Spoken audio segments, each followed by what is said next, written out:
وذكر فإن الذكرى تنفع المؤمنين। আল্লাহ রাব্বুল আলামিন বলেন, আপনি বারবার উপদেশ দেন, ওয়াজ করেন, নসিহত করেন, উপদেশ দেন। কেন ওয়াজ করবেন, কেন উপদেশ দিবেন? আল্লাহ তাআলা বলেন, ফাইন্নায যিকরা তানফাউল মুমিনিন, কারণ ওয়াজ নসিহত উপদেশ এটা হলো মুমিনের জন্য উপকারী। আল্লাহ তাআলা কোরআনুল কারীমের মধ্যে বিধানাবলী সংক্রান্ত আয়াত 500, বাকি যত আয়াত আছে আল্লাহ তাআলা সবগুলোর মধ্যে ওয়াজ করছেন, নবী রাসূলদের ঘটনা বর্ণনা করেছেন, জান্নাত জাহান্নামের কথা বর্ণনা করেছেন, অতীতের অনেক বুজুর্গ মানুষের কথা বর্ণনা করেছেন, অতীতের অনেক অবাধ্য জালেমদের কথা বর্ণনা করেছেন, আবার অতীতের বাধ্য সম্প্রদায়ের কথাও বর্ণনা করেছেন। আল্লাহ তাআলা ঘটনা বর্ণনা করে বলেছেন আহসানাল কসস। ইউসুফ আলাইহিস সালামের ঘটনা আল্লাহ সূরা ইউসুফে বর্ণনা করেছেন ধারাবাহিকভাবে। আল্লাহ তাআলা বলেন আহসানাল কসস, এটা হলো সর্বোত্তম ঘটনা। তাহলে আল্লাহ তাআলা ওয়াজ করেছেন, সাথে সাথে রাসূলুল্লাহ সাল্লাল্লাহু আলাইহি ওয়াসাল্লামকে ওয়াজ করার নির্দেশ দিয়েছেন। কেন? বলে ফাইন্নায যিকরা তানফাউল মুমিনিন, এই ওয়াজ নসিহত উপদেশ এটা হলো মুমিনদের জন্য উপকারী। ঠিক কিনা বলেন? রাসূলুল্লাহ সাল্লাল্লাহু আলাইহি ওয়াসাল্লাম উম্মতকে ওয়াজ করেছেন। যত হাদিস, লক্ষ লক্ষ হাদিস, সব নবীজির ওয়াজ। নবীজি সাহাবায়ে কেরামকে যখন সুযোগ পাইতেন ওয়াজ করতেন। নামাজের পর নবী যদি মদিনায় থাকতেন, সাহাবায়ে কেরামকে ওয়াজ করতেন। সাহাবায়ে কেরাম নবীর সাথে পথ চলতেছে, বলে নবীজি ওয়াজ করতেন। এমনও হয়তো নবীর সাথে যদি সাথে একজনও থাকতো, নবীজি সাল্লাল্লাহু আলাইহি ওয়াসাল্লাম একজনকে ওয়াজ করতেন। আমরা এই মিডিয়ার জামানা, এই সময়ও অনেক সময় আমাদের অনেকের অনুযোগ অভিযোগ থাকে, লোক কম হইলে ওয়াজ ওঠে না। আমার মূল মাকসাদ হলো ব্যক্তি একজন হোক, সে যদি আমার কথা আমল করে আর একজনের যদি শিখায়, তাইলেই তো আমার সফলতা। নবীজি এমন অনেক হাদিস আছে বলছেন একজনের কাছে। কয়জনের কাছে? ১৫০০ বছর আগে ওই ওয়াজ একজনে করছে। ১৫০০ বছর পর এই ওয়াজ কোটি কোটি কোটি কোটি মানুষের কাছে পৌঁছায় গেছে। ঠিক কিনা বল? আমি যে হাদিসখানা আপনাদের খেদমতে তিলাওয়াত পাঠ করেছি, বলে খুবই গুরুত্বপূর্ণ একটা হাদিস, মুমিনের জীবন সাজানোর মতো একটা হাদিস। আমি আপনি যদি একটু খেয়ালের সাথে শ্রবণ করি, শুধু শ্রবণ নয়, যদি আমলের নিয়ত থাকে, আশা করা যায় এই হাদিসটা আমার জীবন পরিবর্তনের কারণ হয়ে যেতে পারে। কারণ ওয়াজ মাহফিলে আমরা কেন আসছি? শুধুমাত্র দেখার জন্য আসি নাই, শুধুমাত্র শ্রবণের জন্য আসি নাই। আমরা নিয়ত করছি যে যাব, শুনবো, এগুলো আমলে পরিণত করব ইনশাআল্লাহ। আল্লাহু লাকা তাকুন আগনান নাস ওয়া আহসিন ইলা জারিকা তাকুন মুমিনা ওয়া আহিব্বা লিন-নাসি মা তুহিব্বু লিনাফসিক তাকুন মুসলিমা ওয়ালা তুকসিরিয-যাহিক ফাইন্না কাসরাতায-যাহিকি তুমীতুল কলব আও কামা ক্বালা আন-নাবিয়্যু সাল্লাল্লাহু আলাইহি ওয়াসাল্লাম। সাদাকাল্লাহুল আলিয়্যুল আযীম ওয়া সাদাকা রাসূলুহুন নাবিয়্যুল কারীম। ونحن على ذلك من الشاهدين والشاكرين والحمد لله رب العالمين سبحانك لا علم لنا إلا ما علمتنا إنك أنت العليم الحكيم اللهم صل على محمد وعلى آل محمد كما صليت على إبراهيم وعلى آل إبراهيم إنك حميد مجيد اللهم بارك على محمد وعلى آل محمد كما باركت على إبراهيم وعلى آل إبراهيم إنك حميد مجيد আল্লাহর মহব্বতে আমরা একটু জিকির করি লা ইলাহা ইল্লাল্লাহ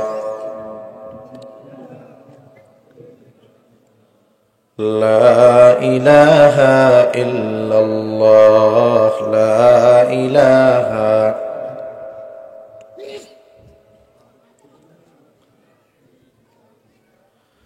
লা ইলাহা ইল্লাল্লাহ মুহাম্মাদুর রাসূলুল্লাহ সাল্লাল্লাহু আলাইহি ওয়াসাল্লাম।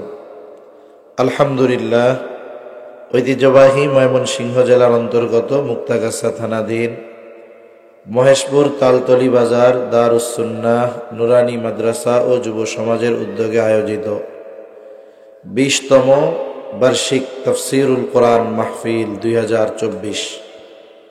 আজকের এই তাফসীরুল কোরআন মাহফিলের সম্মানিত শ্রদ্ধেয় সভাপতি, প্রধান অতিথি, বিশেষ অতিথিবৃন্দ সহ সম্মানিত শ্রদ্ধেয় উলামায়ে কেরাম, সামনে উপস্থিত মুরব্বিয়ানে কেরাম, সমবয়সী যুবক বন্ধু, স্নেহের ছোট ভাই, পর্দার অন্তরালে অবস্থানরতা সম্মানিতা শ্রদ্ধেয় মা ও বোন, আল্লাহ রাব্বুল আলামিনের আলিশান দরবারে অগণিত শুকর যে মহান মালিক হায়াতে বরকত দিয়ে সুস্থ রেখে এতক্ষণ পর্যন্ত বিজ্ঞ উলামা হযরতদের জবান থেকে খুবই গুরুত্বপূর্ণ কথা আপনারা শ্রবণ করতেছিলেন।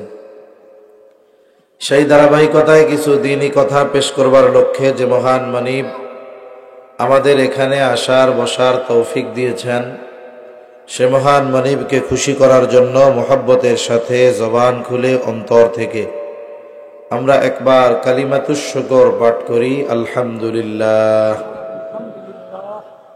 অগণিত দুরূদ ও সালাম সাইয়্যিদুল আম্বিয়া, আশরাফুল আম্বিয়া, খাতামুল আম্বিয়া, ইমামুল মুরসালিন, রাহমাতুল লিল আলামিন মুহাম্মাদুর রাসূলুল্লাহ সাল্লাল্লাহু আলাইহি ওয়াসাল্লামের উপর। আমি আপনাদের খেদমতে পবিত্র কোরআনুল কারীমের একটা আয়াত ও রাসূল আকরাম সাল্লাল্লাহু আলাইহি ওয়াসাল্লামের অগণিত হাদিস থেকে প্রসিদ্ধ একটি হাদিস পাঠ করেছি। আল্লাহ তাআলার কাছে তৌফিক চাই, আল্লাহ তাআলা কিছু কথা বলার তৌফিক দেন, যে কথাগুলো আমাদের সবার দুনিয়া এবং আখিরাতের জন্য কল্যাণকর হয়। সকলে বলি আমিন।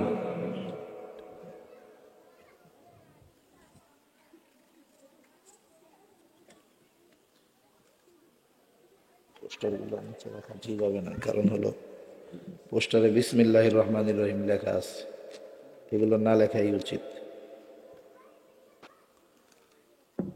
সম্মানিত উপস্থিতি, আমি যে আয়াতখানা আপনাদের খেদমতে তিলাওয়াত করেছি, কারেন্ট চলে গেছে, আল্লাহু আকবার, আমরা একটু জিকির করি লা ইলাহা। আকরাম সাল্লাল্লাহু আলাইহি ওয়াসাল্লামকে বারবার উপদেশ দেওয়ার জন্য নির্দেশ দিয়েছেন। আল্লাহ তাআলা বলেন ওয়াযাক্কির ফাইন্নায যিকরা তানফাউল মুমিনিন। আল্লাহ রাব্বুল আলামিন বলেন আপনি বারবার উপদেশ দেন, ওয়াজ করেন, নসিহত করেন, উপদেশ দেন। কেন ওয়াজ করবেন, কেন উপদেশ দিবেন? আল্লাহ তাআলা বলেন ফাইন্নায যিকরা তানফাউল মুমিনিন, কারণ ওয়াজ নসিহত উপদেশ এটা হলো মুমিনের জন্য উপকারী। আল্লাহ তাআলা কোরআনুল কারীমের মধ্যে বিধানাবলী সংক্রান্ত আয়াত 500, বাকি যত আয়াত আছে আল্লাহ তাআলা সবগুলোর মধ্যে ওয়াজ করছেন, নবী রাসূলদের ঘটনা বর্ণনা করেছেন, জান্নাত জাহান্নামের কথা বর্ণনা করেছেন, অতীতের অনেক বুজুর্গ মানুষের কথা বর্ণনা করেছেন, অতীতের অনেক অবাধ্য জালেমদের কথা বর্ণনা করেছেন, আবার অতীতের বাধ্য সম্প্রদায়ের কথাও বর্ণনা করেছেন। আল্লাহ তাআলা ঘটনা বর্ণনা করে বলেছেন আহসানাল কসস। ইউসুফ আলাইহিস সালামের ঘটনা আল্লাহ সূরা ইউসুফে বর্ণনা করেছেন ধারাবাহিকভাবে। আল্লাহ তাআলা বলেন আহসানাল কসস, এটা হলো সর্বোত্তম ঘটনা। তাহলে আল্লাহ তাআলা ওয়াজ করেছেন, সাথে সাথে রাসূলুল্লাহ সাল্লাল্লাহু আলাইহি ওয়াসাল্লামকে ওয়াজ করার নির্দেশ দিয়েছেন। কেন? বলে ফাইন্নায যিকরা তানফাউল মুমিনিন, এই ওয়াজ নসিহত উপদেশ এটা হলো মুমিনদের জন্য উপকারী। ঠিক কিনা বলেন? রাসূলুল্লাহ সাল্লাল্লাহু আলাইহি ওয়াসাল্লাম উম্মতকে ওয়াজ করেছেন। যত হাদিস, লক্ষ লক্ষ হাদিস, সব নবীজির ওয়াজ। নবীজি সাহাবায়ে কেরামকে যখন সুযোগ পাইতেন ওয়াজ করতেন। নামাজের পর নবী যদি মদিনায় থাকতেন, সাহাবায়ে কেরামকে ওয়াজ করতেন। সাহাবায়ে কেরাম নবীর সাথে পথ চলতেছে, বলে নবীজি ওয়াজ করতেন। এমন হয়তো নবীর সাথে যদি সাথে একজনও থাকতো, নবীজি সাল্লাল্লাহু আলাইহি ওয়াসাল্লাম একজনকে ওয়াজ করতেন। আমরা এই মিডিয়ার জামানা, এই সময়ও অনেক সময় আমাদের অনেকের অনুযোগ অভিযোগ থাকে, লোক কম হইলে ওয়াজ ওঠে না। আমার মূল মাকসাদ হলো ব্যক্তি একজন হোক, সে যদি আমার কথা আমল করে আর একজনকে যদি শিখায়, তাইলেই তো আমার সফলতা। নবীজি এমন অনেক হাদিস আছে বলছেন একজনের কাছে। কয়জনের কাছে? ১৫০০ বছর আগে ওই ওয়াজ একজনে করছে। ১৫০০ বছর পর এই ওয়াজ কোটি কোটি কোটি কোটি মানুষের কাছে পৌঁছায় গেছে। ঠিক কিনা বলেন? আমি যে হাদিসখানা আপনাদের খেদমতে তিলাওয়াত পাঠ করেছি, বলে খুবই গুরুত্বপূর্ণ একটা হাদিস, মুমিনের জীবন সাজানোর মতো একটা হাদিস।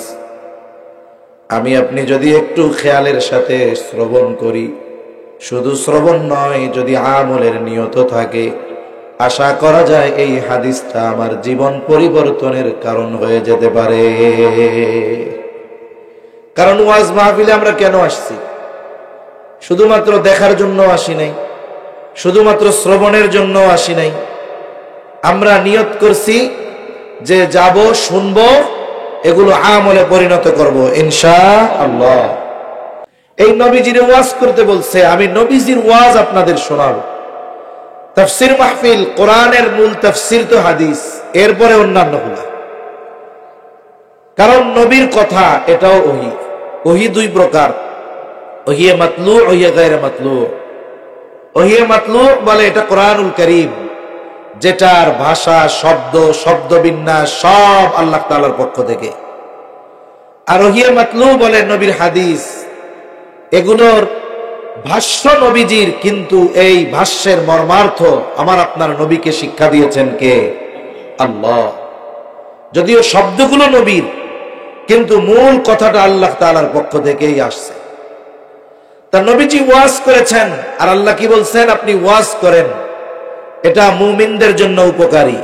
এখন আমরা যদি নবীজির এই কথাগুলো দিলের সাথে শুনে আমল করি, বলেন আমাদের জন্য উপকার হবে কি হবে না? হবে। যে হাদিস খানা তিলাওয়াত পাঠ করেছি আবু হুরায়রা রাদিয়াল্লাহু তাআলা আনহু থেকে বর্ণিত হাদিস। রাসূলুল্লাহ সাল্লাল্লাহু আলাইহি ওয়াসাল্লাম সাহাবায়ে কেরাম নবীর সাথে বসা, হঠাৎ করে নবীজি বলেন, মাইয়া খুযু আন্নি হাউলাইল কালিমাত। নবীজি বলেন, কে আছো এমন আমার থেকে এই কথাগুলো গ্রহণ করবা, শিখবা? শর্ত কি? বলে ফায়ামালু বিহিন্না আও ইউআল্লিমু মান ইয়ামালু বিহিন। বলে এমন কে আছো আমার থেকে কথাগুলো শিখবা, আমল করবা, সাথে সাথে যারা আমল করতে যায় তাদেরকেও শিখায়া দিবা। আবু হুরায়রা রাদিয়াল্লাহু তাআলা আন সবচাইতে বেশি হাদিস বর্ণনাকারী সাহাবী।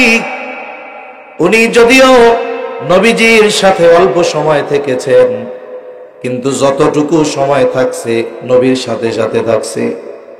এই জন্য নবীর মুখের দিকে তাকায় থাকতো, নবী কোন কথা বলে, নবী কি করে। নবী যেই কথা বলতো আবু হুরায়রা সাথে সাথে কথাটাকে মনে রাখতো। রাসূলুল্লাহ সাল্লাল্লাহু আলাইহি ওয়াসাল্লামের সাহাবী আবু হুরায়রা রাদিয়াল্লাহু তাআলা সাথে সাথেই বলে, আনা ইয়া রাসূলুল্লাহ, হে আল্লাহর রাসূল, আমি আছি, কথাগুলো নিজে শিখব, সাথে সাথে যারা আমল করতে চায় আমি তাদেরকেও শিখায়া দিব। আবু হুরায়রা রাদিয়াল্লাহু তাআলা আনহু তৈরি ছিলেন নবীর থেকে উনি এবার কথাগুলো শিখবেন। রাসূলুল্লাহ সাল্লাল্লাহু আলাইহি ওয়াসাল্লাম আবু হুরায়রা কাছে আসলো। নবীজি সাল্লাল্লাহু আলাইহি ওয়াসাল্লাম আবু হুরায়রা রাদিয়াল্লাহু তাআলা আনহুর হাত চাইপা ধরলেন। অনেক সময় দেখবেন যখন দুইজন পাশাপাশি চলে, দুইজনের সাথে সম্পর্ক ভালো, বন্ধুত্ব, পরিচিত আছে, গুরুত্বপূর্ণ কোনো কথা বলার সময় দেখা যায় এক বন্ধু আরেক বন্ধুর হাত ধইরা চলে আর কথা বলে, ঠিক কিনা বলেন? আবার দেখেন অনেক সময় মানুষ কথা বলার সময় আরেকজনকে গায়ে হাত দিয়ে ডাক দেয়। এগুলো অপরিচিত মানুষের সাথে করা ঠিক না, কিন্তু করে কার সাথে? পরিচিত মানুষের সাথে। এখন এই যে গায়ে হাত দেয় বা হাত ধরে, কেন? বলে আমার কথাটা মনোযোগ দিয়া শুনো, এই জন্য মনোযোগ আকর্ষণ করার জন্য হাত ধরে অথবা গায়ে স্পর্শ করে, ইশারা দেয়। রাসূলুল্লাহ সাল্লাল্লাহু আলাইহি ওয়াসাল্লাম আবু হুরায়রা রাদিয়াল্লাহু তাআলা আনহুর হাত চেপে ধরলেন। আবু হুরায়রা বলেন, তিনি গুনে গুনে আমাকে 5টা নসিহত করলেন, গুনে গুনে 5টা উপদেশ আমাকে দিলেন। কোন ধরনের কালেকশন করব? আমি পারি না কালেকশন। কোন ধরনের কালেকশন করব? আমারে শিখাইয়া দিতে হবে। আমি পারি না কালেকশন, শিখাইয়া দেন, আমি করে দিব সেইভাবে।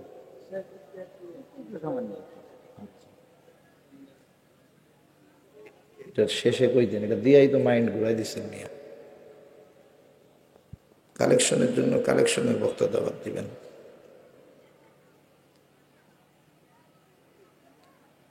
আবু হুরায়রা রাদিয়াল্লাহু তাআলা আনহু বলেন, ফাআদ্দা খামসান, তিনি গুনে গুনে আমাকে 5টা নসিহত করলেন। কয়টা নসিহত? জোরে বলেন, আরো জোরে বলেন না কয়টা? 1 নাম্বার, আবু হুরায়রা রাদিয়াল্লাহু তাআলা আনহু বলেন, তিনি আমাকে বললেন, ইয়া আবা হুরায়রা, হে আবু হুরায়রা, ইত্তাকিল মাহারিমা তাকুন আ'বাদান নাস। হে আবু হুরায়রা, তুমি নিষিদ্ধ বিষয় থেকে বেঁচে থাকো, হারাম বিষয় থেকে বেঁচে থাকো। যদি হারাম বিষয় থেকে বেঁচে থাকো তাহলে কি হবে? নবীজি বলেন, তাকুন আ'বাদান নাস, তুমি মানুষের মধ্যে সবচাইতে বড় আবেদ হয়ে যাইবা।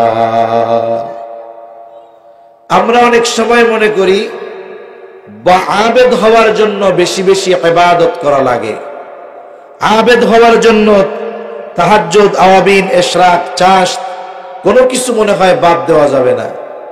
কিন্তু এই হাদিসের আলোকে জানা যায় প্রকৃত আবেদ হলো সে, বলে হারাম থেকে বেঁচে থাকে যে।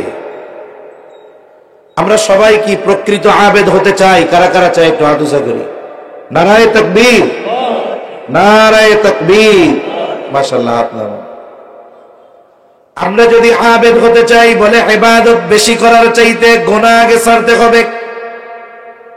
রাসূলুল্লাহ সাল্লাল্লাহু আলাইহি ওয়াসাল্লাম বলেন, আখলিস দীনাকা ইয়াকফিকাল আমালুল কলিল। নবীজি বলেন, তোমার ঈমান খাঁটি করো, অল্প আমল নাজাতের জন্য যথেষ্ট হবে। নবী এই হাদিসের মধ্যে বলেন, আমল বেশি দরকার নাই, যদি ঈমান খাঁটি হয় অল্প আমল কাজে লেগে যাবে। আবার কোরআনুল কারীমের মধ্যে আল্লাহ তাআলা এক জায়গায় বলেন, আল্লাযী খালাকাল মাউতা ওয়াল হায়াতা লিয়াবলুয়াকুম আইয়ুকুম আহসানু আমালা। আল্লাহ তাআলা বলেন, আল্লাযী খালাকাল মাউতা ওয়াল হায়াত, তিনি আল্লাহ। বলে কে? আল্লাযী খালাকাল মাউতা ওয়াল হায়াত, যিনি মৃত্যু এবং জীবন সৃষ্টি করেছেন। বলেন, মৃত্যু এবং জীবন সৃষ্টি করেছে কে? আরো জোরে বলেন না কে? এখন প্রশ্ন করলাম, মালিক কেন আপনি মৃত্যু এবং জীবন সৃষ্টি করলেন? আল্লাহ তাআলা বলেন, লিয়াবলুয়াকুম, তোমাদের পরীক্ষা করার জন্য। আবার জিজ্ঞাসা করলাম, আল্লাহ কি পরীক্ষা করার জন্য হায়াত মউত সৃষ্টি করলেন? আল্লাহ তাআলা বলেন, আইয়ুকুম আহসানু আমালা, পরীক্ষা হলো তোমাদের মধ্যে কার আমল কত সুন্দর। পরীক্ষা কি? কার আমল কত সুন্দর। বলে কোন আমলটা সুন্দর? বলেন, মনে করেন আমি সাদা একটা জামা গায়ে দিচ্ছি, কথার কথা, সাদা জামার মধ্যে যদি অল্প দাগ ভরে, বলেন তো এটার সৌন্দর্য নষ্ট হয়ে যায় কি যায় না? আমলের মধ্যে যদি অল্প ত্রুটি হয়, বলে ওই আমলটা যত বেশি হোক না কেন এটাকে আর সুন্দর আমল বলা যায় না। বলে আমলও করে, গুনাহও করে, নামাজও পড়ে, পাপও করে, নামাজও পড়ে, সুদও খায়, নামাজও পড়ে, ঘুষও খায়। বলে যত একাগ্রতার সাথে ইবাদত করুক না কেন, ওই গুনাহ জারি রাখার কারণে ওই আমল আল্লাহ তাআলার কাছে গ্রহণযোগ্য হয় না। ওই আমল সুন্দর আমল হতে পারে না। প্রকৃত আবেদকে বলে বেশি ইবাদত যে করে সে না, বরং গুনাহমুক্ত ইবাদত, গুনাহমুক্ত জিন্দেগি যে গঠন করে, বলে অল্প আমল করলে সে প্রকৃত আবেদ হয়ে যায়। এখন অনেকে আবার মনে করতে পারে, তাইলে যারা তাহাজ্জুদ, আওয়াবিন, ইশরাক, অন্যান্য নফল ইবাদত করে এদেরকে নিরুৎসাহিত করা হচ্ছে? না না, মূলত আগে গুনাহ ছাড়ার কথা বলা হচ্ছে। মুসনাদে আহমদের মধ্যে একটা হাদিস একাধিকবার এসেছে। রাসূলুল্লাহ সাল্লাল্লাহু আলাইহি ওয়াসাল্লাম, দেখুন এই জামানায় তাহাজ্জুদ, আওয়াবিন, ইশরাক, অন্যান্য নফল ইবাদত না করলে এরে আমরা আল্লাহর ওলি বা বুজুর্গ মনে করতে রাজি না। কিন্তু সাহাবায়ে কেরামের ব্যাপারে কেমন কথা, এই হাদিসটা এই জন্য আপনাদের শোনাচ্ছি। রাসূল আকরাম সাল্লাল্লাহু আলাইহি ওয়াসাল্লাম বলেন, আব্দুল্লাহ ইবনে আমর ইবনুল আস রাদিয়াল্লাহু তাআলা আনহু থেকে বর্ণিত হাদিস, তিনি বলেন, একদিন ফজরের পূর্ব মুহূর্তে মসজিদে নববীর মধ্যে আমরা বসা, হঠাৎ করে নবীজি বলতেছেন, এখন যেই ব্যক্তি দরজা দিয়ে ঢুকবে সে জান্নাতি। এই ঘোষণা যখন নবীজি দিয়েছে, সকলের নজর দরজার দিকে। কে সে সৌভাগ্যবান ব্যক্তি? সকলে তাকায় দেখে এক আল্লাহর বান্দা ঢুকলো, তার দাড়ি দিয়ে এখনো ওযুর পানি ঝরতেছে, হাতের মধ্যে স্যান্ডেল। এই ব্যক্তি মসজিদের মধ্যে প্রবেশ করলো। পরের দিন আবার নবীজি বলতেছেন একই সময় ফজরের পূর্ব মুহূর্তে, এখন যেই ব্যক্তি দরজা দিয়ে ঢুকবে সে জান্নাতি। সবার নজর দরজার দিকে, তাকায় দেখে গতদিন যেই ব্যক্তি ঢুকেছে ওই অবস্থায় আজকেও একই ব্যক্তি নবীর কথার পরে দরজা দিয়ে ঢুকলো। তৃতীয় দিন আবার নবীজি বলেন, এখন যেই ব্যক্তি দরজা দিয়ে ঢুকবে সে জান্নাতি। সবাই দরজার দিকে তাকায় দেখে বিগত 2 দিন যেই ব্যক্তি যে অবস্থায় দরজা দিয়ে ঢুকেছে আজকেও সেই একই ব্যক্তি ঢুকছে। বলেন তো, নবী পরপর 3 দিন যার ব্যাপারে জান্নাতি হওয়ার সংবাদ দিলেন, এই ব্যক্তি যে জান্নাতি এ ব্যাপারে কোনো সন্দেহ আছে নাকি? মুসনাদে আহমদের বর্ণনা অনুসারে বোঝা যায় ওই ব্যক্তির নাম হযরত সাদ রাদিয়াল্লাহু তাআলা। আব্দুল্লাহ ইবনে আমর ইবনুল আস উনি চিন্তা করতেছে এই ব্যক্তির ব্যাপারে পরপর নবী 3 দিন একই ঘোষণা দিলেন, এ তো জান্নাতি, সন্দেহ নাই। তবে কোন স্পেশাল আমলের জন্য জান্নাতি এটা একটু খোঁজ করা দরকার। কারণ যারা বুজুর্গ মানুষ এরা এদের স্পেশাল আমলগুলো গভীর রাতে নীরবে নিভৃতে করে, ঠিক কিনা বলেন? এইবার উনি গিয়ে হযরত সাদ রাদিয়াল্লাহু তাআলা আনহুকে বলে, ভাই আমি তোমার বাড়িতে 3টা রাত্রি যাপন করতে চাই মুসাফির হিসাবে, আমারে একটু রাখো। আমার বাড়িতে থাকার জায়গা নাই এমনটা নয়, কিন্তু রাত্রে একটু অবস্থান করা দরকার, খাবার দাবার কিছু লাগবে না। বলে ঠিক আছে। এইবার এশার নামাজের পর আব্দুল্লাহ ইবনে আমর ইবনুল আস ওনার সাথে বাড়ি চলে গেল। গ্রাম অঞ্চলে অনেক জায়গায় এখনো আছে অতিথি আসলে কাছারি ঘরে থাকতে দেওয়া হয়, আছে না নাই? ওই সময় তো সাধারণ মানুষ যারা এরাও পর্দা করত, অমুসলিমরাও পর্দা করত। সাধারণ মহিলারাও যদি কোনো পুরুষ দেখতো রাস্তা থেকে নেমে দাঁড়াইতো। এখন পারলে মহিলারা আসলে আমরা চিন্তা করি আল্লাহ কই যাবো, অবস্থা এই হয়েছে, ঠিক কিনা বলেন? হায়া লজ্জা শরম কোথায় চলে গেছে, আল্লাহ হেফাজত করুক। 80 বছরের বুড়ি যার দিকে কেউ তাকাবেও না, সেও রাস্তায় চলার সময় নিজেরে পুরা ডাইকা চলতো। আর এখন ব্যতিক্রম, মা পর্দা করে, বুড়া মানুষ মেয়েকে অর্ধ উলঙ্গ করে নিয়ে বাজারের মধ্যে দিয়ে চলাফেরা করে, আছে না নাই? আল্লাহ মাফ করে দিক। থাকতে দিয়েছে, উনি তো ঘুমাইতে যান নাই, বলে দেখতে গেছে কি ইবাদত করে রাত্রে। উনি সন্ন্যায় খেয়াল করে দেখলেন ওই ব্যক্তি ঘরের মধ্যে ঢুকেছে, বাতি নিভায়া ঘুমায় গেছে। গভীর রাতে যদি উঠতো, ওযু করতো, জরুরত সারার জন্য বাইর হইত।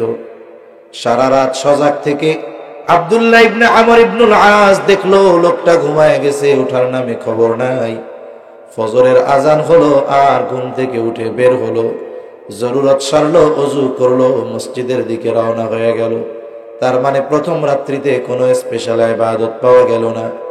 দ্বিতীয় রাত্রিতে একই অবস্থা, তৃতীয় রাত্রেও একই অবস্থা।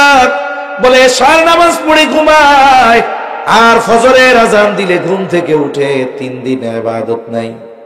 একটা ব্যক্তি যদি কোনো ইবাদত ধারাবাহিক ভাবে করে, বলে ওই ব্যক্তি পরপর 3 দিন বিনা কারণে তার ইবাদত বাদ যাইতে পারে না। শাইখুল হাদিস জাকারিয়া রাহমাতুল্লাহি আলাইহি ওনার অভ্যাস ছিল দুপুর বেলায় কিছু সময় লেখালেখি করা দৈনিক। তা উনি বলতেন যদি আমি ওই সময় একটু লেখার কাজ না করতে পারি তাহলে আমার মাথা ব্যথা শুরু হয়ে যেত। ওনার কাছে ওনার নিয়ম নীতি ছিল অন্যরকম। 2 জন ব্যক্তি ছাড়া, একজন হলো হুসাইন আহমদ মাদানী রহমাতুল্লাহি আলাইহি, আর একজন হলো আব্দুল কাদের রায়পুরি রহমাতুল্লাহি আলাইহি। এই 2 ব্যক্তি ছাড়া অন্যান্য যারাই আসতো উনি ওনার নিজাম ঠিক রেখে তাদের সময় দিতেন। আর এই 2 ব্যক্তি আসলে যেহেতু ওনার মুরব্বী শ্রদ্ধেয় ব্যক্তি, উনি ওনাদের ব্যাপারটা আগে খেয়াল করতেন। হুসাইন আহমদ মাদানী রহমাতুল্লাহি আলাইহি একদিন আসছে ওই দুপুরে লেখার সময়, এখন ওনার খুব অস্থির লাগতেছে। তাই এটা বুঝতে পেরে হুসাইন আহমদ মাদানী রহমাতুল্লাহি আলাইহি বলতেছেন, মাওলানা সাহেব আপনার কোনো সমস্যা আমারে বলেন। ওনারা তো দিল পরিষ্কার ওলা লোক, লুকায় রাখতেন না। বলে হযরত এই টাইমে আমি একটু লেখালেখির কাজ করি, তো এই যে আমার নিয়মের ব্যত্যয় ঘটতেছে বিদায় আমার একটু মাথা ব্যথা শুরু হয়ে যাচ্ছে, এরকম অবস্থা। বলে আপনি আপনার কাজ করে আসেন।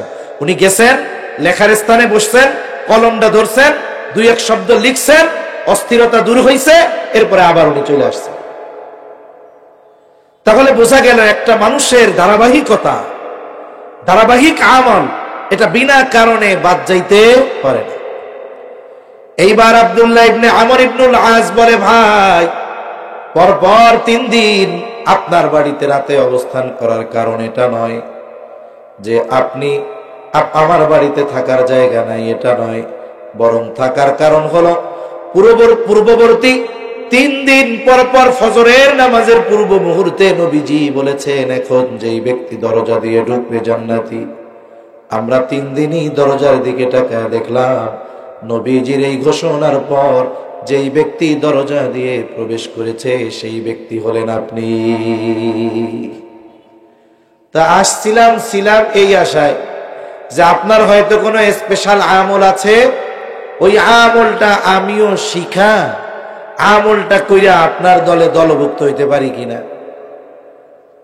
হযরতে সাদ রাদিয়াল্লাহু তাআলা আনহু বলেন, ভাই নবীজি যদি আমার ব্যাপারে এমনটা বলে থাকেন তো আলহামদুলিল্লাহ, তবে আপনি যেই আশায় আমার বাড়িতে রাত যাপন করেছেন এই রকম কোনো কিছু আমার মধ্যে নাই। বলে তবে একটা জিনিস, এশার নামাজ পড়ে যখন আমি ঘুমাই তখন আমি আমারে যারা কষ্ট দিয়েছে তাদের মাফ করে ঘুমাই, দিলটা পরিশুদ্ধ করে ঘুমাই, এছাড়া আর কিছুই করি না।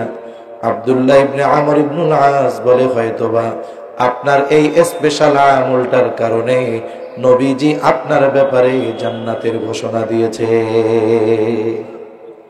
এই সাহাবী এই জামানায় যদি থাকতো এরেও আমরা বুজুর্গ কইতাম না। কেন? হাতের মধ্যে তসবিহ নাই কেন? হ্যাঁ, উনি তাহাজ্জুদ পড়ে না কেন? আওয়াবিন পড়ে না কেন? ইশরাক পড়ে না কেন?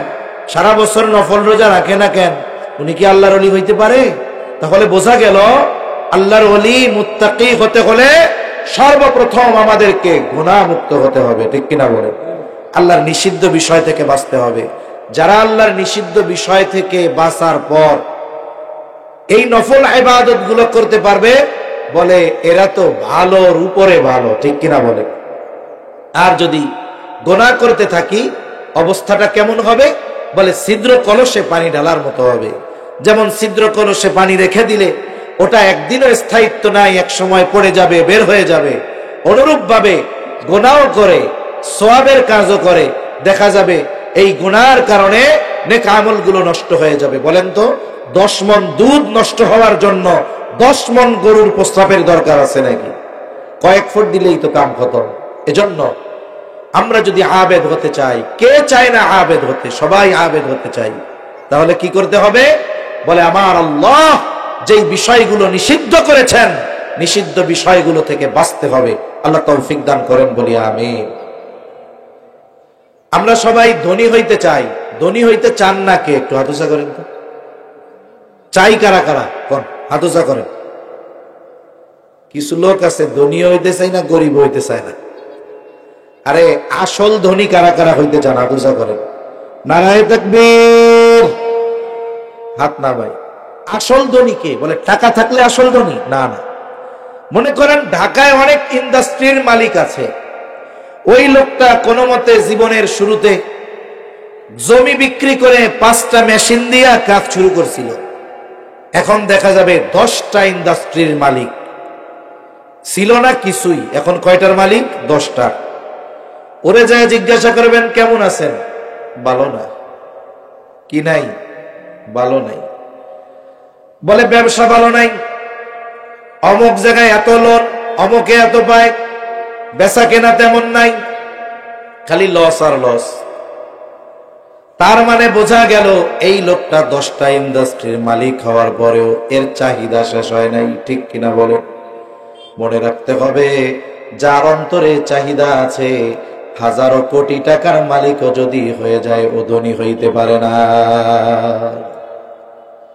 বরং নবীজি বলেন ওয়া আরদা বিমা কাসামাল্লাহু লাকা তাকুন আগনান নাস।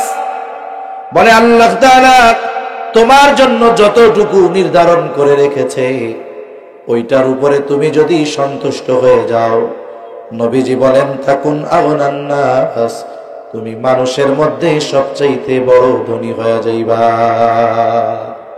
আসল ধনী কে? বলে মনের ধনী। নবীজি বলেন আল গিনা গিনান নাফস, অন্তরের ধনী হইল জমি ভর্তি স্মরণের কামনা করবে। বলে বনি আদমের পেট কবরের মাটি ছাড়া কখনো ভরবে না। এই জন্য অনেক মানুষ আছে, আমি যদি আমার অবস্থান থেকে যারা উঁচু তাদের দিকে নজর দেই, চাহিদা শুধু বাড়বে। মনে করেন ঢাকা শহর একজন লোক ফাঁকা এক জায়গায় বাড়ি করছে, 2 তলা বাড়ি। 2 তলা বাড়ির ভিতরে সব ফ্যাসিলিটি আছে। কিছুদিন পর এই 2 তলা বাড়ির পাশে আর এক ব্যক্তি বাড়ি করছে, বলে সেটা হলো 20 তলা। বলেন তো 2 তলাওয়ালা যদি তার বাড়ির ছাদের থেকে 20 তলার দিকে তাকায়, কেমন জানি 20 তলা বিল্ডিং এর পাশে তার ওই 2 তলাকে পাবলিক টয়লেটের মতো মনে হবে। এবার মনের মধ্যে খসখসানি, ওরে আল্লাহ, এত বড় বিল্ডিং আমার যদি হইতো। এবার 20 তলা হইছে, মনে করেন ওই পাশে আর একটা হইলো 30 তলা। 20 তলাওয়ালার মনে শান্তি আছে আর নাই। কিন্তু 2 তলাওয়ালা যদি একটু নিচের দিকে নজর দেয়, আহারে আমার তো 2 তলা আছে, কিন্তু এই যে রাস্তায় মানুষ শুয়ে আছে ওর তো ঘরই নাই। বস্তির মধ্যে মানুষ, এক বস্তির মধ্যে এক তাঁবুর মধ্যে 4, 5, 6, 7 জন বসবাস করতেছে। ঢাকা শহরে গেলে দেখা যায় গভীর রাত, বাড়ি ঘর তো বহুদূর, শীতের মধ্যে গায়ে কাপড় দেওয়ার কিছু নাই, লুঙ্গিটারে অর্ধেক গায়ের চাদর বানায়, ওই গায়ের চাদর বানায় রাতের বেলা ঘুমাইতেছে। 2 তলাওয়ালা বাড়ির মালিক, সে যদি ওই ধরনের মানুষের দিকে নজর দেয় তাহলে দেখা যাবে এই 2 তলা বাড়িটা তার দুনিয়ার জান্নাত মনে হবে। এজন্য হাদিসের মধ্যে আছে তো যে আমরা যদি উপরের দিকে তাকাই খালি চাহিদা বাড়বে, চাহিদার শেষ নাই। ওই যে 5 মেশিন থেকে 10টা ফ্যাক্টরির মালিক, তাও তার চাহিদার শেষ হয় না। আমি আপনি যদি নিচের দিকে নজর দেই, যে আমার চেয়ে নরমাল যারা আছে তাদের দিকে যদি একটু তাকাই, তাহলে আমার চাহিদা কমবে। বলে যার চাহিদা নাই, বলে এটাই হলো আসল ধনী। ঠিক কিনা বলেন? আল্লাহ তাআলা আমাদের স্বল্পে তুষ্টতা দান করুক, সকলে বলি আমিন। আজান দিবেন কয়টায়? 4টায় আজান, 4টায় নামাজ, 4টায় আজান। আচ্ছা ঠিক আছে, 4টায় আজান, 4:15 নামাজ হবে, অসুবিধা নাই তো আপনাদের? 3:30 বাজে গেছে অলরেডি। তাহলে আমরা মনের দিক দিয়ে ধনী হতে চাই কি চাই না? কপাল ঘুষায় রাখা যাবে না। আল্লাহ যা দিছে সর্বহালতে আলহামদুলিল্লাহ। কি বলেন? আলহামদুলিল্লাহ। আরে আল্লাহর শুকর আদায় করলে আল্লাহ নিয়ামত আরো বাড়ায় দেন। 3 নাম্বার নবীজি বলেন, ওয়া আহসিন ইলা জারিকা তাকুম মুমিনা। প্রকৃত মুমিন যদি হতে হয় কি করতে হবে? নবীজি বলেন, ও আবু হুরায়রা, তুমি তোমার প্রতিবেশীর সাথে ভালো আচরণ করো, তাহলে কি হবে? বলে তুমি মুমিন হয়ে যাইতে পারবা। মুমিন, প্রতিবেশীর সাথে সদাচরণ, এটা গুরুত্বপূর্ণ বিষয়। বিশেষ করে গ্রাম অঞ্চলের মধ্যে দেখা যায় আমাদের বাড়ির সীমানা ঠেলা ঠেলি নিয়ে প্রতিবেশীর সাথে দ্বন্দ্ব, মারামারি, হানাহানি আছে না নাই? অথচ প্রতিবেশীর সাথে কেমন আচরণ করা দরকার? নবীজি সাল্লাল্লাহু আলাইহি ওয়াসাল্লাম বলেন, আউসিনি জিবরিলু বিল জার হাত্তা যানানতু আন্নাহু সাইওয়ারিসাহু।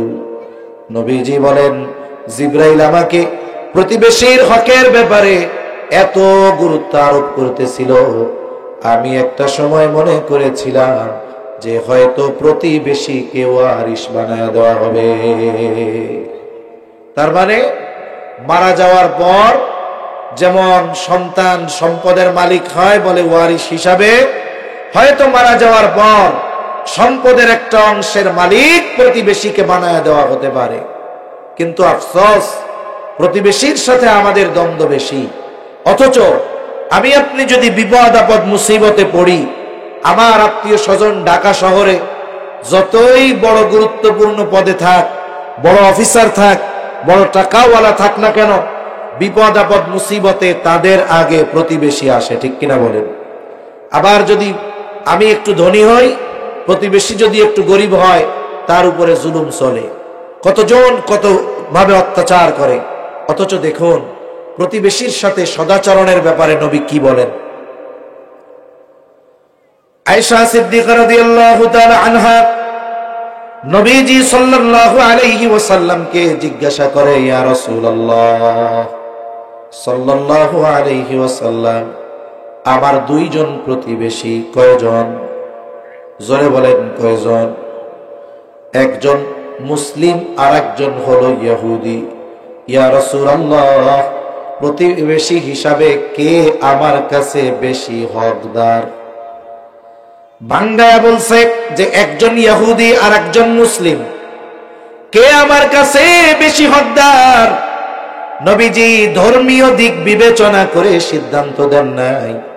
নবীজি বললেন, আয়েশা, যার দরজা তোমার দরজার বেশি কাছে, প্রতিবেশী হিসাবে সে তোমার কাছে বেশি হকদার। তার মানে একজন অমুসলিম সেও যদি আমার প্রতিবেশী হয়, বলেন তো প্রতিবেশী হিসাবে তার হক আছে না নাই? কিন্তু আমার প্রতিবেশী তো মুসলিম। যদি মুসলিম হয় তাহলে হক কমপক্ষে দ্বিগুণ।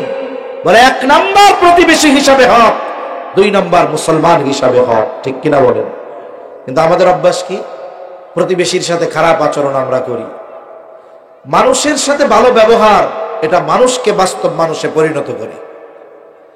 রাসূলুল্লাহ সাল্লাল্লাহু আলাইহি ওয়াসাল্লামের কাছে এসে জিজ্ঞাসা করা হয়, ইয়া রাসূলুল্লাহ, একজন মহিলা সে অনেক ইবাদত করে, বড় আবেদা, কোন প্রকার নফল ইবাদত সে ছাড়ে না, সব করে, কিন্তু তার একটা সমস্যা, সে প্রতিবেশীর সাথে খারাপ ব্যবহার করে। বলে আরেকজন মহিলা শুধুমাত্র জরুরত যেগুলো ফরজ ওয়াজিব এগুলো করে, অন্যগুলো করে না, সুন্নাতে মুআক্কাদা এগুলো করে, নফল ইবাদত করে না। ইয়া রাসূলুল্লাহ, কিন্তু এই মহিলার আমল কম, তবে প্রতিবেশীর সাথে ভালো আচরণ করে। ইয়া রাসূলুল্লাহ, এই 2 মহিলার মধ্যে কে উত্তম? নবীজি বলেন নাই যে তাহাজ্জুদ পড়ে, ইশরাক পড়ে, আওয়াবিন পড়ে সে, বরং নবীজি বললেন প্রতিবেশীর সাথে যে ভালো আচরণ করে ওই মহিলাই হলো উত্তম মহিলা। ভালো আচরণ এটা অনেক গুরুত্বপূর্ণ বিষয়। রাসূলুল্লাহ সাল্লাল্লাহু আলাইহি ওয়াসাল্লাম এই জন্য বলেন তোমরা তরকারির মধ্যে একটু ঝোল বাড়ায়া দিবা। কেন? বলে যাতে তুমি তোমার প্রতিবেশীর খোঁজ খবর নিতে পারো। শুধু তাই না, দেখেন মানুষরে খানা খাওয়াই আমরা, খানা খাওয়ানো ফজিলতের কাজ। যদি প্রতিবেশী অভুক্ত থাকে বলে তাকে খানা খাওয়ানো ঈমানি দায়িত্ব। নবীজি সাল্লাল্লাহু আলাইহি ওয়াসাল্লাম বলেন ওই ব্যক্তি মুমিন নয় যে নিজে পেট পুরে খায় আর তার প্রতিবেশী অভুক্ত থাকে। তাহলে বোঝা গেল অভুক্ত প্রতিবেশীকে খানা খাওয়ানো ঈমানি দায়িত্ব। এই প্রতিবেশীর ব্যাপারে ইসলাম আমাকে আপনাকে এত দিক নির্দেশনা দেওয়ার পরেও দেখা যায় প্রতিবেশীর সাথে আমরা খারাপ আচরণ করি। আর নবীজি বলেন, ও আবু হুরায়রা, প্রতিবেশীর সাথে যদি তুমি ভালো আচরণ করো তুমি তাহলে প্রকৃত মুসলমান হয়ে যেতে পারবা। আসল মুসলমানকে গরুর গোশত খাইলে, মুসলমানই নিলে, ইবাদত অনেক করলে বলে প্রকৃত মুসলমান হওয়া যায় না। প্রকৃত মুসলমান কে? নবীজি বলেন আল মুসলিমু মান সালিমাল মুসলিমুনা মিন লিসানিহি ওয়া ইয়াদি। নবীজি সাল্লাল্লাহু আলাইহি ওয়াসাল্লাম বলেন প্রকৃত মুসলমান হলো সে যার জবান এবং হাতের অনিষ্ট থেকে অপর মুসলমান নিরাপদ থাকে। মনে রাখতে হবে ভাই, আমি যদি জবান দিয়ে মুসলমানকে কোনো কষ্ট দেই, হাত দিয়ে যদি কোনো কষ্ট দেই, কথার মাধ্যমে কষ্ট দেই, বলে আমি আপনি তাহলে প্রকৃত মুসলমান হতে পারি না। তাহলে আমরা প্রতিবেশীর সাথে সদাচরণ করব তো ইনশাআল্লাহ। কারণ কি দেখেন, যদি প্রতিবেশীর সাথে খারাপ আচরণ করি, আমি মুসিবতে পড়লে, আমার বাড়িতে যদি আল্লাহ না করুক আগুন ধরে যায়, আমি প্রতিবেশীরে দমায় রাখতাম আমার পাওয়ারফুল আত্মীয় স্বজনের দোহাই দিয়ে। ও তখন মনে মনে বলবে তোমার বাড়িতে আগুন ধরছে না, তোমার আত্মীয় স্বজন আইসা আগুন নেবা, আমরা নিভাইতে পারব না। এজন্য এই দুনিয়ায় দেখা যায় এইটা, যখন কেউ বিপদে পড়ে, মুসিবতে পড়ে, টাকাওয়ালা সম্পদওয়ালা ওদের চাইতে গরিব মানুষ সাহায্যের জন্য দৌড়ে আগে আসে। কিছুদিন আগে এক জায়গায় এয়ারপোর্ট রোডে এক ব্যক্তির গাড়িতে আগুন লেগে গেছে, ইঞ্জিনে হিট হয়ে আগুন লেগে গেছে। এখন বেচারা বনেট উঠায় দাঁড়ায় আছে। কি দরকার? আগুন নিভাইতে পানি দরকার। প্রত্যেকটা গাড়ির মধ্যে কম বেশি পানি থাকে, পাশ দিয়ে শত শত গাড়ি যাচ্ছে, আরে ভিডিও করতেছে। বলে ভিডিও যদি না করতো মানুষে পাইতো কোথায়? বলে ভিডিও করতেছে, কিন্তু একটা গাড়িওয়ালা দাঁড়ায়া তাকে একটু পানি দিয়ে আগুন নেভানোর জন্য সহযোগিতা করলো না। ভিডিওর মধ্যে দেখা গেছে পাশের থেকে 2-4টে টোকাই দৌড় দিয়া বালতির থেকে ময়লা পানি আইলা হইলেও ওই ইঞ্জিনের মধ্যে মাইরা দিতেছে। দেখেন বিপদে পড়ছে, ধনীরা দেখছে, টাকাওয়ালারা দেখছে, গাড়িওয়ালারা দেখছে, একটু পানির প্রয়োজন ছিল, সাহায্যার থেকে গিয়ে আসলো না, আসলো কে? দূরের থেকে দৌড়াইয়া একটা টোকাই, ও আইসা বালতি বইরে পানি এনে সাহায্য করতেছে যে ঢালেন, আগুনটা নিবা। এটাই বাস্তব। সম্পদওয়ালা, টাকা পয়সাওয়ালা, এরা মানুষের বিপদ দেখে আরো নিজেরা লুকায়, ওই বিপদ দেখাও না দেখার ভান করে। কিন্তু অসহায় গরিব দরিদ্র মানুষগুলো, তাদের দিল নরম, এই জন্য ওরা মানুষের বিপদ দেখে দৌড়ে আসে, ঠিক কিনা বলে? এজন্য অনুরোধ, আমরা প্রতিবেশীদের সাথে খারাপ আচরণ করব না। এরপরে নবীজি বলেন, ওয়া আহিব্বা লিন্নাস মা তুহিব্বু লিনাফসি। নবীজি বলেন, তুমি তোমার জন্য যেটা পছন্দ করো, মানুষের জন্য সেটা পছন্দ করবা। আমি যেটা নিজের জন্য ভালোবাসি, আমি অপরের জন্য সেটা ভালোবাসবো। আমাদের দেশে এর উপমা অনেক দেওয়া যাবে। দেখা যায় আমি নিজে ভালো খাই, কিন্তু আমার ঘরের কাজের লোক এরে বাসিটা পোষাটা দেই। আবার আমাদের দেশে দেখবেন যখন রমজান মাস যখন আসে, আমাদের সাহেবেরা জাকাত দেওয়ার জন্য মানুষকে আহ্বান করে। জাকাত দেয় কি দিয়ে? বলে ইসলামপুরে জাকাতের লুঙ্গি আর শাড়ি পাওয়া যায়। জাকাতের লুঙ্গি শাড়ি মানে কি? বলে এটা তো শব্দ ব্যবহার করে জাকাতের লুঙ্গি শাড়ি। জাকাতের লুঙ্গি শাড়ি মানে হইল একেবারে নিম্ন কোয়ালিটির লুঙ্গি আর শাড়ি, যেটা কোনো মতে একবার যদি পানি দিয়ে ধোয়া যায় ওইটা তেনা হয়ে যাবে, টান দিলে ছিঁড়ে যাবে। হায় হায়! অথচ দেখুন, এই জাকাত দরিদ্র মানুষের হক, এটা ধনীর সম্পদে দরিদ্রের এই হক সাব্যস্ত করছেন কে?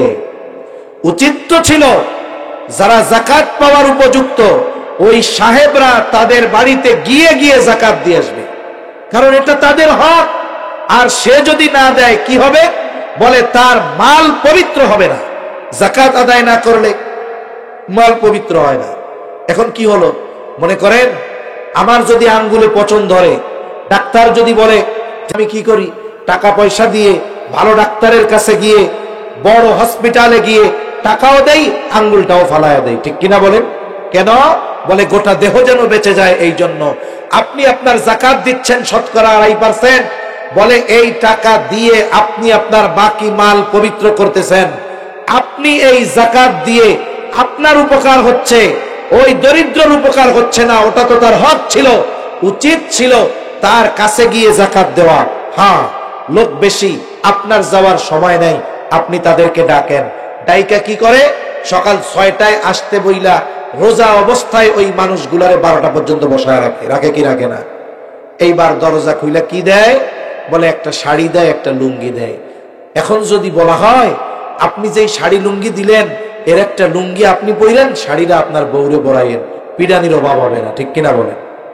তার মানে আপনি এই কাপড় পছন্দ করেন না নিজে, অথচ আপনি অন্যর জন্য এটাকে বাছাই করেছেন। বলে আপনি প্রকৃত মুসলমান হতে পারেন না। এজন্য আমি আপনি মানুষের জন্য এটা পছন্দ করব যেটা নিজের জন্য পছন্দ করি। বলে এটা মালের ক্ষেত্রে হতে পারে, এটা ব্যবহারের ক্ষেত্রে হতে পারে। আমি যেমন আমার সাথে কেউ খারাপ ব্যবহার করুক এইটা পছন্দ করি না, অনুরূপভাবে আমিও অন্য কারো সাথে খারাপ ব্যবহার করব না, কারণ আমার সাথে কেউ খারাপ ব্যবহার করুক এটা আমি পছন্দ করি না। 4 নম্বর নবীজি বলেন, ওয়ালা তুকসিরিদ যাহিকা ফাইন্না কাসরাতাদ যাহিকি তুমিতুল কলব। নবীজি সাল্লাল্লাহু আলাইহি ওয়াসাল্লাম বলেন, তোমরা বেশি হাসো না, কারণ অতি হাসি মানুষের হৃদয়কে মৃত বানায় দেয়। অতি হাসি মানুষের কি? হৃদয় নরম, হৃদয়কে শক্ত বানায় দেয়। আপনাদের সমস্যা হইতেছে কোন? দোয়াটা করে গেলে কি হবে? পাবলিকের অবস্থা হলো এটা, যখন দেখে আলোচনা শেষের দিক, এবার শয়তানে কুরুত মারে যে হ্যাঁ হয়ে গেছে জাগা। আপনি এতক্ষণ বসলেন, কথাগুলো হয়তো আমল করতেও পারেন নাও পারেন, কিন্তু যদি দোহাটা একটু কষ্ট করে করে যাওয়া যায়, হয়তো এখানে কোনো বুজুর্গ আছে, তার ওসিলায় হয়তো আল্লাহ তাআলা দোয়াটা কবুল করতে পারে, গুনাহ মাফ হয়ে যাইতে পারে। শয়তান যেটা চায় না, পাবলিক সেটা বেশি করে চায়। এটা হলো আমাদের অবস্থা। এনারা বুঝতেছে যে আলোচনা তো শেষ, জায়গা এখন বাড়ির দিকে চলে যায়। আপনারা এই জিনিসটা কেন করেন? সব জায়গায় এক অবস্থা, বসে সুন্দর মতো আর 2-4-5 মিনিট আর সহ্য হয় না, এগুলো কিন্তু ঠিক না। দোয়া করে এরপরে মাহফিলটা শেষ করে যান, অসুবিধা কি? দোয়া করলে গুনাহ হবে? জোরে বলেন, গুনাহ হবে? কিন্তু দোয়াটা করে গেলে কি হইতেছে? নাকি মাগরিব পর্যন্ত বয়া রাখবো? মাগরিব পর্যন্ত বসায় রাখার সময় নাই, যেহেতু 4টায় আজান হবে, 3:45 অলরেডি বাজে, আমিও আলোচনা শেষ করে দিতেছি, এজন্য এত তাড়াহুড়ো করা ঠিক না। যাই হোক, আল্লাহ রাসূল সাল্লাল্লাহু আলাইহি ওয়াসাল্লাম বলেন যে ওয়ালা তুকসিরিয যাহিকা ফাইন্না কাসরাতায যাহিকি তুমিতুল কলব, তোমরা বেশি হাসো না, কারণ বেশি হাসি মানুষের হৃদয়কে মৃত বানায় দেয়। এজন্য আজকে দেখেন, আগের বুজুর্গরা কান্নাকাটি করতো, মাহফিলগুলা কান্নাকাটির মাধ্যমে শেষ হইতো। এখনের মাহফিলগুলাও অনেক সময় এমন হয়, আমরা এমন আলোচক খুঁজি যে আমাদেরকে একটু হাসাইতে পারবে, একটু কৌতুক করবে, চা ঢেলে দিবে, এগুলা করবে। তার মানে আমরা মাহফিলটাকে এখন মনে করি রঙ্গরসের এক মঞ্চ, ঠিক কিনা বলে?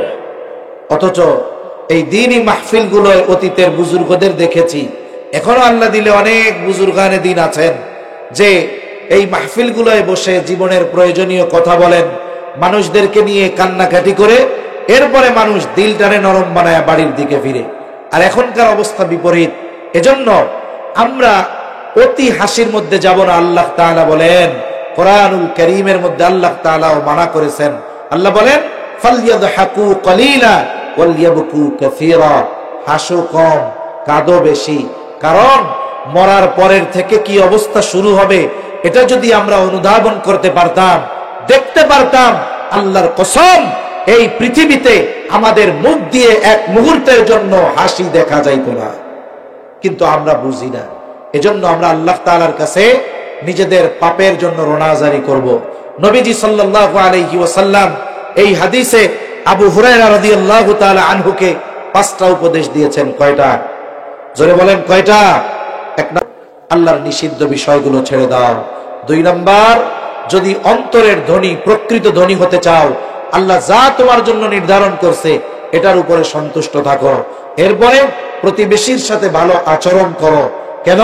প্রতিবেশীর সাথে সদাচরণ করার দ্বারা প্রকৃত মুমিন হওয়া যায়। বলে তুমি নিজের জন্য যেটা পছন্দ করবা, অপরের জন্য এটা পছন্দ করো, তাহলে কি হবে? তুমি প্রকৃত মুসলমান হতে পারবা। আবু হুরায়রা, বেশি হাসো না, তুমি বেশি হাসলে হৃদয় মারা যাবে। হযরত ওসমান গনি রাদিয়াল্লাহু তাআলা আন, জান্নাতের সুসংবাদ প্রাপ্ত ব্যক্তি, কবরের পাশে গেলেই কান্না করতেন। অজরে জিজ্ঞাসা করা হয় কান্দেন কেন?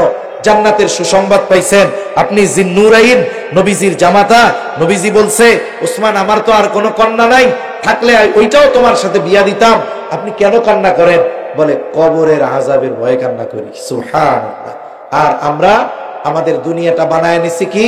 খাও দাও ফুর্তি করো, দুনিয়াটা মস্ত বড়। এই যে আজকে রাত আসতেছে আমাদের দেশে, গত জুমায় কোন মসজিদে এই দিবস উদযাপনের জন্য নিষেধ করা হয় নাই? কোরআন সুন্নাহর আলোকে বিরত থাকতে বলা হয় নাই? প্রত্যেক ওয়াজ হয়তো ওয়াজের মধ্যে এগুলা বলছে, কিন্তু এরপরেও দেখা যাবে বিপুল এক শ্রেণীর মানুষ, বিপুল সংখ্যক মানুষ 12টা 1 মিনিটে আতশবাজি ফুটায়া, তারাবাটি উঠায়া, কেক কাইটা, নাচ গান কইরা এই দিবস উদযাপন করবে মুসলমানের সন্তানেরা, ঠিক কিনা বলে? সেজন্য এই হারাম উদযাপনের মাধ্যমে আমরা আমাদের কলবকে মৃত বানাবো না। আমরা আল্লাহর কাছে পাপের জন্য কান্নাকাটি করব, আল্লাহ তাআলা আমাদের দিলকে জিন্দা বানায় দিবেন ইনশাআল্লাহ। সর্বোপরি কথা, এখন দোয়া হবে। দোয়ার আগে এই যে তালতলি বাজার দারুস সুন্নাহ মাদ্রাসা, এই মাদ্রাসার জন্য কেউ যাবেন না। দোয়ার আগে কেউ যদি যান, বুঝবো যে সে আমাদের দলের লোক না। দোয়া করে যাবেন। আপনি দেন না দেন আপনার ব্যাপার, আপনাদের কাছে ওই ভেতরের লোকজন যাবে, একটু লোকজন পাঠায় দেন মাদ্রাসার জন্য। আপনারা যে যা পারেন, যতটুকু যার সামর্থ্য আছে, আল্লাহর সন্তুষ্টির জন্য মেহেরবানি করে। লাগবে না? আচ্ছা ঠিক আছে, তারপরেও যান একটু বলছি। আচ্ছা ঠিক আছে, তাহলে মূল কথা কি? এই 5 নসিহতের উপরে আমরা আমল করব তো ইনশাআল্লাহ। এজন্য আল্লাহ তাআলা নিজে ওয়াজ করেছেন, নবীজিকে ওয়াজ করতে বলেছেন, নবীজি ওয়াজ করেছেন। এমন এমন ওয়াজ যদি আমরা আমার জীবনের সাথে ওই ওয়াজের উপরে বাস্তবে পরিণত করতে পারি, তাহলে দুনিয়া আখিরাতে আমরা উপকারী হব কি হব না, জোরে বলেন। এজন্যই আল্লাহ তাআলা বলেন, আপনি বারবার উপদেশ দেন কেন? ফাইন্না যিকরা তানফাউল মুমিনিন, কারণ এই উপদেশ, ওয়াজ, নসিহত এটা মুমিনদের জন্য উপকারী। আমরা ওই নবীজির নসিহত মাখা যেই হাদিসটা শুনলাম, আমরা আমলের মাধ্যমেও যেন দুনিয়া আখিরাতে কল্যাণ লাভ করতে পারি। আল্লাহ তাআলা সে তৌফিক আমাদের দান করেন। সকলে বলি আমিন। ওয়া আখিরু দাওয়ানা আনিল হামদুলিল্লাহি রাব্বিল আলামিন।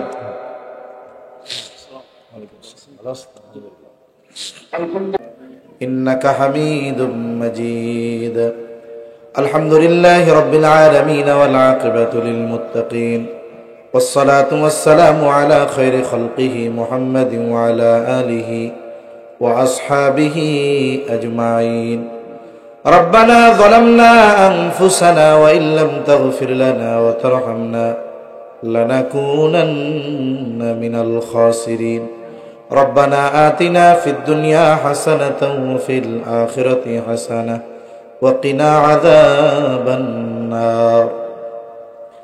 ربنا لا تزغ قلوبنا بعد إذ هديتنا وهب لنا من لدنك رحمة إنك أنت الوهاب. দয়াময় আল্লাহ, দীর্ঘ সময় পর্যন্ত দ্বীনি আলোচনা করার পরে গুনাহ মাখা হাত আমরা তুলে ধরেছি। রব্বুল আলামিন যে যেখান থেকে হাত উঁচু করেছে আমাদের সকলের বিগত জীবনের সব গুনাহগুলো মাফ করে দেন। রব্বুল আলামিন প্রকৃত আবেদ হওয়ার তৌফিক আল্লাহ আপনি দিয়ে দেন। গুনাহ মুক্ত জিন্দেগি গঠন করার তৌফিক দিয়ে দেন। আমাদের আত্মীয় স্বজন যে যেখানে আছে মাফ করে দেন। যারা দুনিয়া ছেড়ে চলে গেছে মাফ করে কবরগুলো আপনি জান্নাতের টুকরো বানায়া দেন। আয় আল্লাহ, খাস করে আজকের এই মাহফিল আপনি কবুল আর মঞ্জুর করে নেন। উলামায়ে কেরাম যে যা আলোচনা করেছে, যে যতটুকু শ্রবণ করেছে, প্রয়োজনীয় কথাগুলো স্মরণ রেখে আমলের কথাগুলো আমলে পরিণত করার তৌফিক আপনি দিয়ে দেন রব্বুল আলামিন। খাস করে মাওলা, তামাম দুনিয়ার মুসলমানদের জান মাল আপনি হেফাজত করেন। ফিলিস্তিনের মাজলুম মুসলমানদের হেফাজত করেন রব্বুল আলামিন। আমাদের দেশের উপরে খাস রহমত নাজিল করেন। আসমানি জমিনি সকল প্রকার বালা মুসিবত থেকে হেফাজত করেন। আয় আল্লাহ, ইসলামের ব্যাপারে, দেশের ব্যাপারে দলমত নির্বিশেষে সবাইকে ঐক্যবদ্ধ থাকার তৌফিক আল্লাহ আপনি দিয়ে দেন রব্বুল আলামিন। আমাদের মধ্যে যাদের মা বাবা দুনিয়া ছেড়ে অন্ধকার গহীন কবরে চলে গেছে, আল্লাহ গুনার কারণে যদি কারো মা বাবার কবরে আযাব হয়, কবরের আযাব মাফ করে দেন, কবরগুলো জান্নাতের টুকরো বানায়া দেন। কিয়ামতের দিন হিসাব সহজ করে জান্নাতের ব্যবস্থা করে দিয়েন। যাদের মা বাবা বেঁচে আছে, সুস্থ দীর্ঘ নেক হায়াত আল্লাহ আপনি দান করেন রব্বুল আলামিন। আমাদের স্ত্রী সন্তান আমাদের জন্য চক্ষু শীতলকারী হিসাবে কবুল করে নেন। আয় আল্লাহ, অভাবীর অভাব দূর করে দেন, ঋণগ্রস্তের ঋণ পরিশোধ করার তৌফিক দিয়ে দেন। হারাম হালাল বেঁচে চলার তৌফিক দেন। হালাল রুজি অন্বেষণের তৌফিক আল্লাহ আপনি দিয়ে দেন। বেকার যারা আছে হালাল কর্মসংস্থানের ব্যবস্থা করে দেন। আয় আল্লাহ, যুবক তরুণ যারা আছে তাদেরকে দ্বীনের জন্য কবুল আর মঞ্জুর করেন আল্লাহ। আয় আল্লাহ, মা বোনদের কবুল করে নেন, পর্দানিশীন বানায় দেন, 5 ওয়াক্ত নামাজ যথাযথভাবে আদায় করার তৌফিক আল্লাহ আপনি দিয়ে দেন। আয় আল্লাহ, আমাদের অন্তর আপনার এবং আপনার হাবিবের মোহাব্বত দিয়ে ভরপুর করে দেন। লোভ, হিংসা, অহংকার মুক্ত হৃদয় আল্লাহ আপনি দান করেন। বেনামাজিদের নামাজি বানায় দেন। সুন্নাতবিহীন মানুষগুলোকে আপনি সুন্নতওয়ালা বানায় দেন রব্বুল আলামিন। আমাদের সকলকে বারবার মক্কা মদিনা জিয়ারত করার তৌফিক দিন আল্লাহ। আয় আল্লাহ, আমাদের জন্য আমানতদার ন্যায়পরায়ণ একজন শাসকের ব্যবস্থা আল্লাহ আপনি করে দেন। আমাদের পাপের কারণে কোনো জালেম আপনি আমাদের উপরে চাপায়া দিয়েন না রব্বুল আলামিন। আমাদেরকে সকল প্রকার কল্যাণ দান করেন, সব কল্যাণ থেকে হেফাজত করেন। আমৃত্যু দ্বীনের উপরে অটল অবিচল থাকার তৌফিক দিয়ে দেন। আয় আল্লাহ, জীবনের অন্তিম সময় যখন মালাকুল মউত মৃত্যুর পরোয়ানা নিয়ে হাজির হবে, আল্লাহ আমাদের সকলের জবানে তাওহীদের কালিমা নসিব করে দিয়েন। আল্লাহুম্মা ইন্না নাউযু বিকা মিনাল খাম্মি ওয়াল হাযান ওয়াল আজজি ওয়াল কাসাল ওয়াল জুবনি ওয়াল বুখুল ওয়া দালা'id দাইন ওয়া গলাবাতির রিজাল।